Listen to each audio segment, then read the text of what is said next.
महाराष्ट्र में बजेगा मनपा चुनाव का बिगुल, सुप्रीम कोर्ट ने दिए ये निर्देश। मुंबई, महाराष्ट्र में महानगर पालिकाओं, नगर परिषदों, नगर पंचायतों, जिला परिषदों और पंचायत समितियों के चुनाव लगभग 3 वर्षों रुके हुए हैं। मनपा चुनाव में आ रहे गतिरोध को दूर करने के संबंध में शनिवार को सुप्रीम कोर्ट ने सकारात्मक संकेत दे दिए हैं।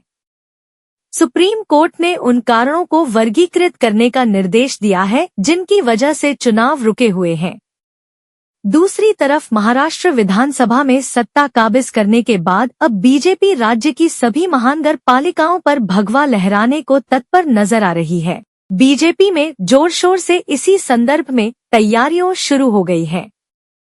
इससे ऐसा माना जा रहा है कि मुंबई एमएमआर सहित पूरे राज्य में मनपा चुनाव का बिगुल जल्द ही बज सकता है। ठोस कारण नहीं मिला तो होंगे चुनाव। महाराष्ट्र में लंबे समय से रुके हुए मनपा चुनावों के संदर्भ में एक स्वयंसेवी संगठन ने सुप्रीम कोर्ट में जनहित याचिका दायर की है। इस याचिका पर सुनवाई करते हुए सुप्रीम कोर्ट ने कहा है कि हर राज्य में चुनाव में देरी की वजह और स्थितियां अलग अलग हैं।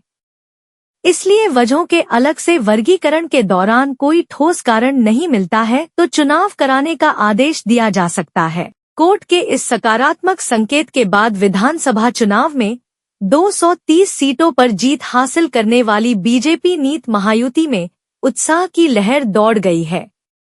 मुंबई एमएमआर सहित राज्य की सभी मनपाओं पर भगवा लहराकर शिवसेना, यूबीटी, कांग्रेस और राकान शरद चंद्र पवार की कमर तोड़ने के लिए खासकर बीजेपी तैयारियों में जुट गई है। मुंबई, ठाणे है मुख्य लक्ष्य। मुंबई और ठाणे जिला हमेशा से शिवसेना और ठाकरे परिवार की सबसे बड़ी ताकत रहा है। शिवसेना और ठाकरे परिवार का लगभग 26 वर्षों मुंबई ठाणे की मनपा पर आधिपत्य देखने को मिला है, लेकिन अब 227 सीटों वाली मुंबई मनपा तथा 131 सीटों वाली ठाणे मनपा पर अपना कब्जा जमाने के लिए बीजेपी मंथन और समीक्षा बैठकें निरंतर चल रही हैं।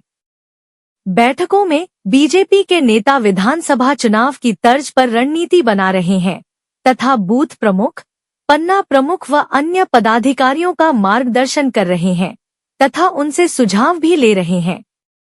साथ साथ संभावित योग्य उम्मीदवारों के बारे में जानकारी भी जुटा रहे हैं। 2022 से टल रहे हैं चुनाव। 2017 में ठाणे में शिवसेना का ही दबदबा देखने को मिला था।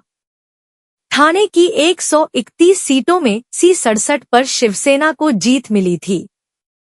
हालांकि अब परिस्थितियां बदल गई हैं। शिवसेना 2 गुटों में बंट चुकी है। हाल ही में संपन्न हुए विधानसभा चुनाव में मुंबई में पूर्व मुख्यमंत्री उद्धव ठाकरे की शिवसेना के 10 विधायकों को जीत मिली है, तो वहीं